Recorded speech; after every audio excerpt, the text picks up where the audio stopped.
नैबे दाखालि बावैसो जायबा मनिषा बर' बे मनिषा बर'आ खास्रि बिस्रि जिनाहारि खालामजानानै बुथारजाबाय। बर' हारिनि गेजेराव सोमजिबाय थानाय मोनसे गुबुन रोखोमनि बारहुंखा अखा बांखा।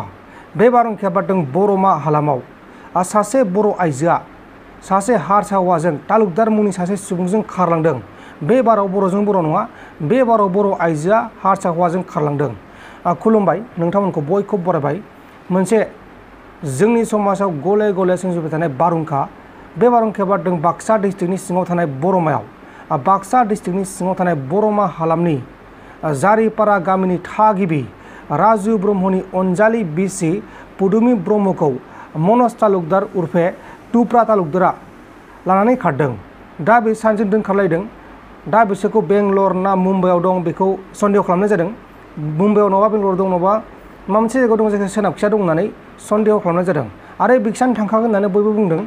आरो दा बिसोरो थांनाय 8 एप्रिल खालारखालि दासिमहालागै नै सप्ता जासिगोन, दासिमबो जेबो खौरां गैया।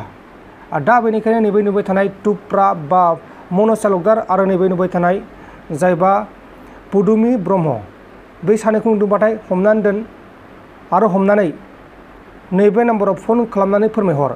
मानोना जायबा पुदुमि ब्रह्मनि अनजालु फिसाय राजु ब्रह्मआ हालाय हाफाय गावनि बिसिखौ नागिरबायनानै गाबगासिनो दङ। न'खराव थेर बेथेर, न'खराव माने दा दुखुनि मोदै बोहैदों, दुखुनि जोमै साग्लोबदों।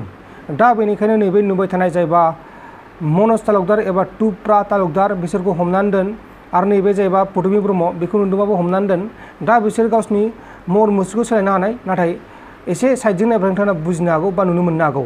दा जियानो जा नै माखासे फट'नाय दंखायो, बेखौ मोजाङै नायनानै लाबानो जाबाय आरो स्क्रिनशट लाबानो जाबाय भिडिअनिफ्राय। दा बे नाम्बाराव फन खालामनानै फोरमायहरबानो जाबाय आरो रोजा रोजा साबायखर थागोन। नैबे जोंनि बर' समाजाव गले गले सोमजिबाय थानाय बेबायदि जाथायफोरा आसरित।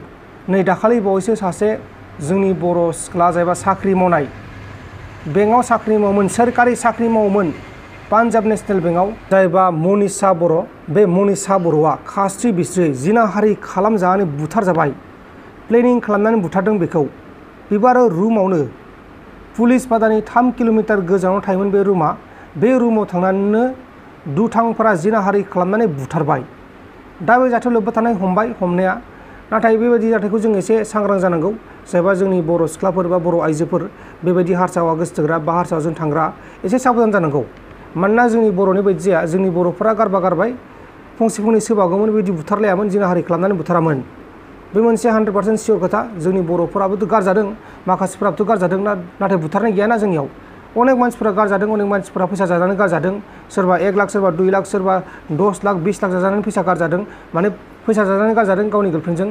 नाथाय थेवब्लाबो जायबा फैसा जाजाग्रा बे जेबो खालामाखै, फंसे फंनै सोबादों जानो हागौ आरो दुखुजों जौ लोंदों जानो हागौ, नाथाय बिदि जिनाहारि खालामनानै बुथाराखै। दा जोंनि बर'फोरनि गोसोआ बेसे गुवार बेखौ बेहायनो नायबानो मिथियो।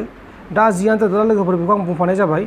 दा नैबे नुबाय थानाय जायबा पुदुमि ब्रह्म, जायबा हारसाजों थांग्रा टुप्रा तालुकदार एबा मनज तालुकदार, बे सानैखौ हमना दोनदो, अब्लानो गोजोननाय थासिगोन। मानोना न'खरनि मानसिफ्रा एकदमबारे हालाय हाफाय जागासिनो दङ। मा होनबावनो आरोना लोगोफोर, गोबां बेबायदिनो जाथाय जागासिनो दङ।